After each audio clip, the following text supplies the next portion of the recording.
3 warnings, 3 separate engineers, 3 detailed reports explaining exactly what would happen if nothing was done. The dam will fail, the structure is unsafe, people will die. The warnings were specific. They included calculations, stress analyses, photographs of cracks. They were sent to government officials, to the dam operators, to the people with the power to act. And every single warning was ignored, not misunderstood, not lost in bureaucracy. Ignored. Because fixing the problem would cost money. Because evacuating the valley would cause panic. Because admitting the dam was unsafe would mean admitting decades of negligence. So they did nothing. And on August 11, 1979, at midnight, the Machchhu Dam in Gujarat, India, collapsed. A wall of water 30 feet high roared down the valley at 60 kilometers per hour. The city of Morbi, population 70,000, was directly in its path. Within minutes, entire neighborhoods were underwater, buildings collapsed, people were swept away in their sleep. By dawn, over 1,000 people were dead. Thousands more were injured. 50,000 were left homeless. And the government blamed the rain, called it an act of God, a natural disaster, but it was murder. Murder by negligence, murder by greed, murder by a system that valued political image over human life.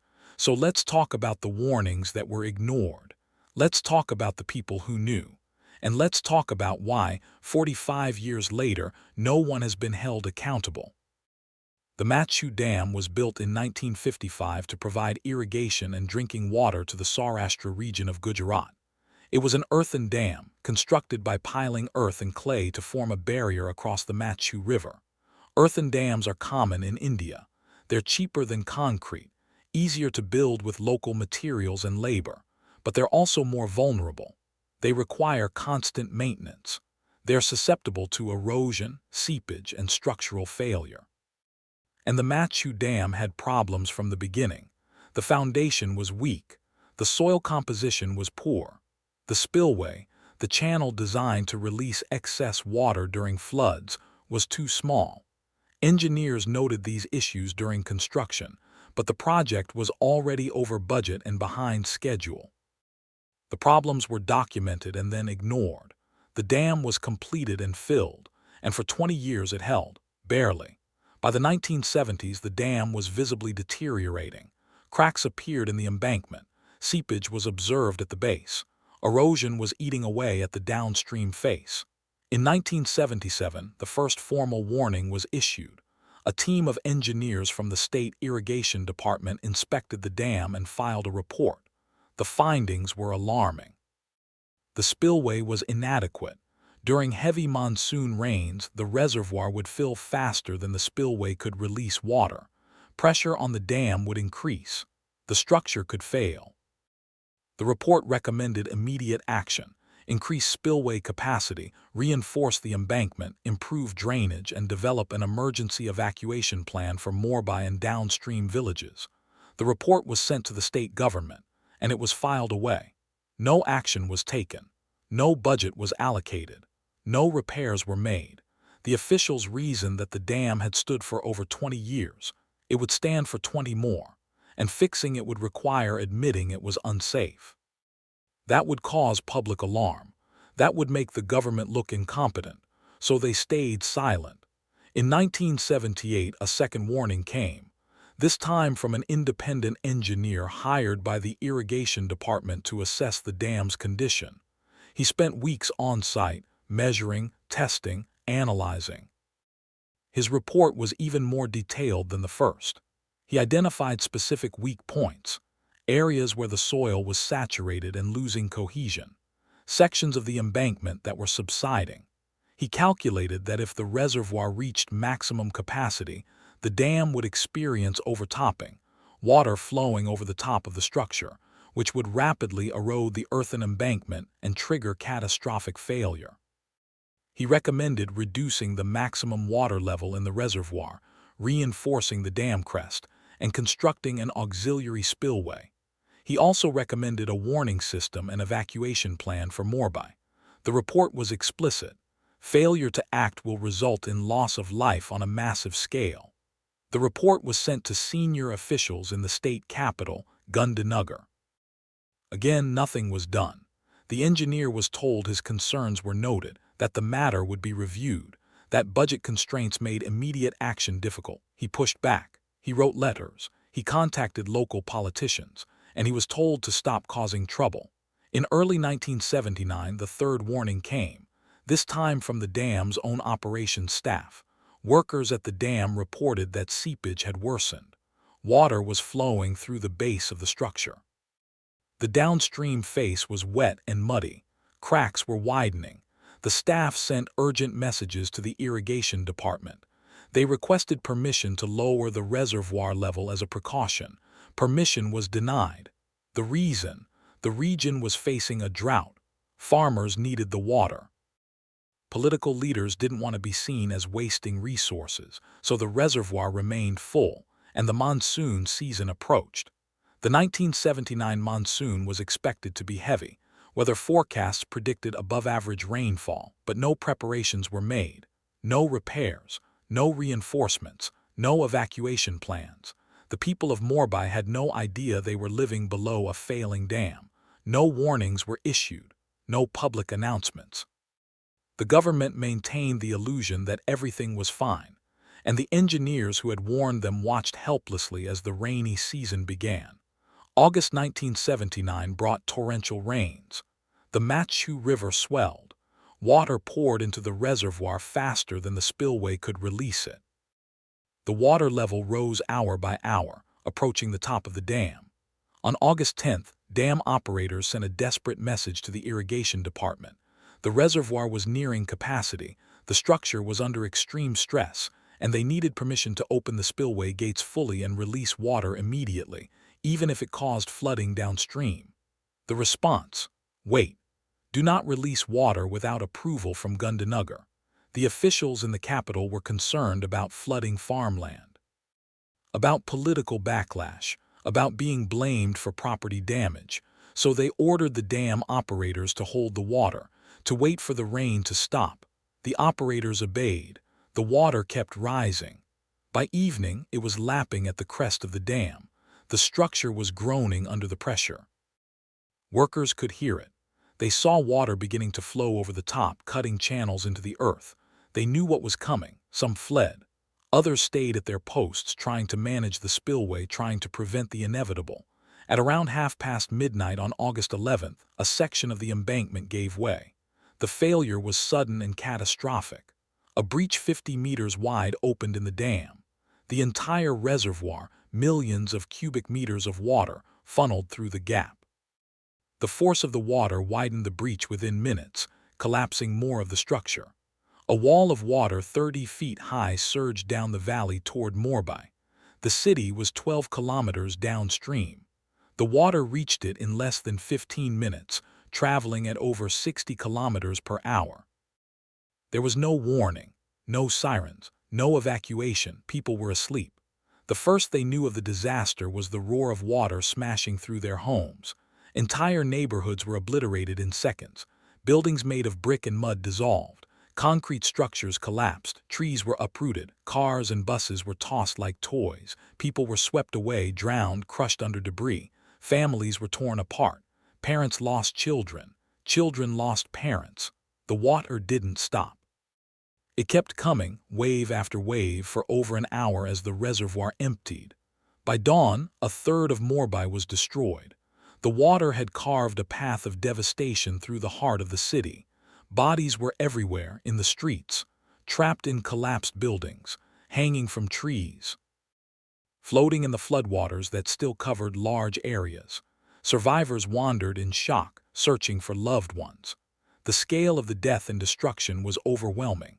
Initial estimates put the death toll at several hundred, but as the water receded and rescue teams began recovering bodies, the number climbed. 500, 800, 1,000.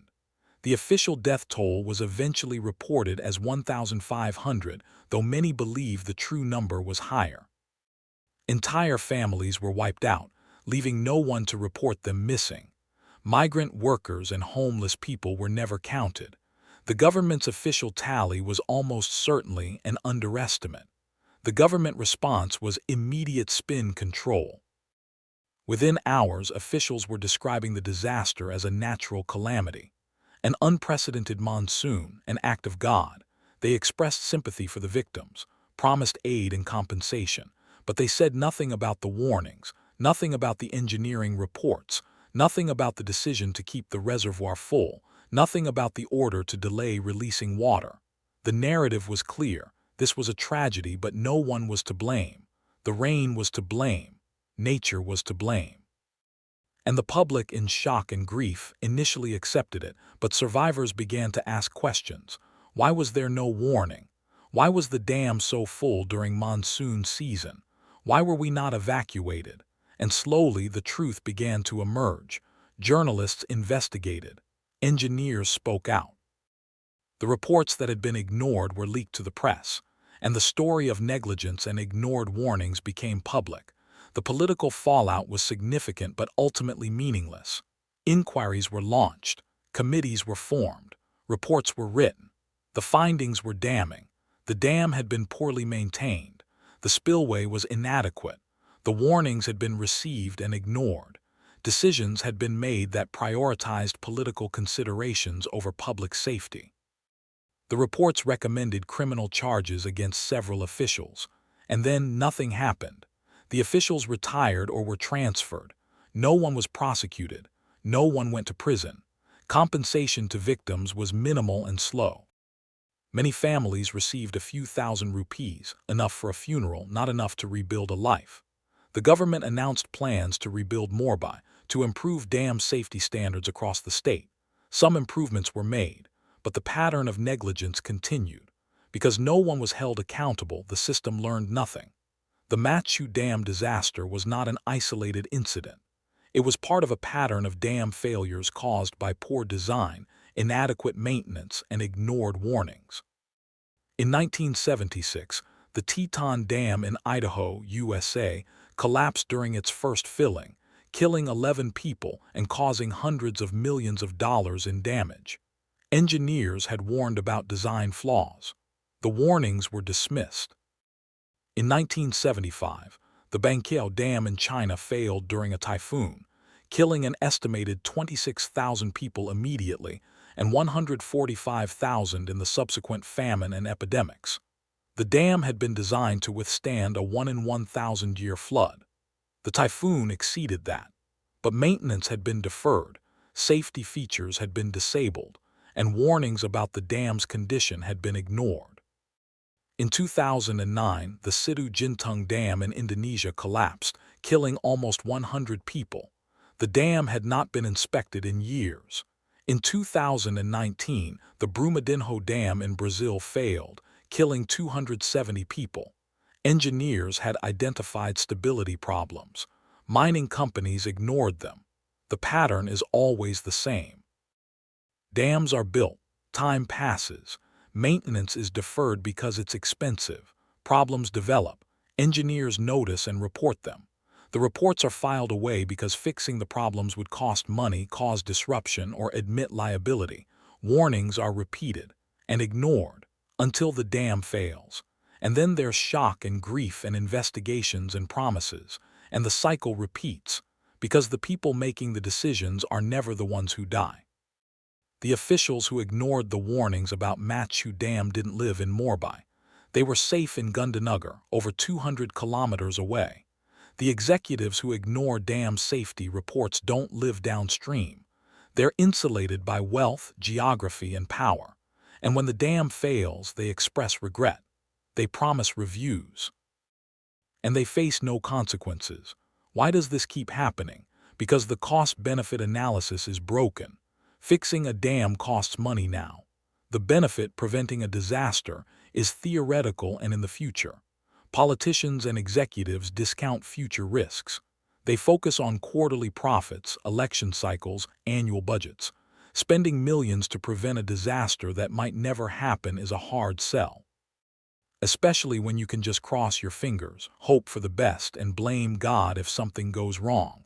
And the legal system enables this. After Machchhu, the officials responsible claimed they had acted in good faith, that the disaster was unforeseeable, that they couldn't be held criminally liable for a natural event. The courts largely agreed. Civil liability was limited. Compensation was capped. And the precedent was set. You can ignore warnings, people can die, and you won't face real consequences. The engineering community was horrified. Professional organizations called for mandatory safety reviews of all aging dams, for independent oversight, for criminal liability for officials who ignore warnings. Some reforms were implemented. India now has a dam safety bill requiring regular inspections and emergency action plans, but enforcement is weak. Inspections are often cursory, emergency plans are not tested, and thousands of aging dams across India remain in questionable condition. The same is true globally. The International Commission on Large Dams estimates there are over 59,000 large dams worldwide. Many are over 50 years old. Many are showing signs of distress, and many are in countries with weak regulatory systems, limited budgets, and high levels of corruption. The next Machchhu is out there, waiting, and when it fails, there will be warnings that were ignored, engineers who spoke up and were silenced, officials who prioritized politics and money over safety, and victims who had no idea they were in danger. The human cost of Machchhu extends beyond the immediate death toll. Survivors were traumatized. Children who watched their parents drown developed PTSD, depression, and anxiety that lasted for decades. Families were torn apart. Communities were destroyed. Economic losses were catastrophic. Morbi was a textile hub. Factories were destroyed. Livelihoods were wiped out. It took years for the city to recover economically, and some argue it never fully did, and the psychological scars remain. Monsoon season still brings fear. Heavy rains trigger panic. The sound of rushing water causes flashbacks. Survivors carry the weight of that night for the rest of their lives, and they carry the knowledge that it was preventable, that their loved ones didn't have to die, that if someone had listened to the engineers, if someone had acted on the warnings, they would still be alive. 45 years later, Morbi has rebuilt. New neighborhoods, new factories, a new generation, but the memory persists. A memorial stands near the site of the worst destruction, listing the names of the known dead. Every August 11th, survivors gather to remember, to light candles, to demand that the world not forget, and to demand accountability that never came. The engineers who warned about the dam have mostly passed away. Some died frustrated and angry, knowing they were right, knowing they could have prevented the disaster if anyone had listened. The officials who ignored them, most retired comfortably. Some received pensions and honors. None faced criminal charges. The system protected them. And the victims were left with memories, scars, and the bitter knowledge that their lives mattered less than money and political convenience. The lesson of Machchhu is simple and horrifying. Warnings don't matter if the people receiving them don't care. Engineers can be as detailed, as urgent, as accurate as possible. They can show the cracks. They can run the calculations. They can predict the failure. But if the officials and executives in power prioritize short-term concerns, budgets, elections, stock prices, over long-term safety, people will die. And they will die preventable deaths. Deaths that were predicted, deaths that were warned against, deaths that could have been avoided with action and courage. But action requires admitting there's a problem. Courage requires standing up to political pressure. And in most systems, neither is rewarded. Silence is rewarded. Delay is rewarded. And when the disaster happens, blame the rain, blame God, blame nature. Never blame the people who ignored 3 warnings and let 1,000 people die. That's the truth of Machchhu. That's the pattern that continues today. And that's why the next disaster is already waiting to happen, somewhere downstream from a failing dam, in a city that has no idea it's in danger.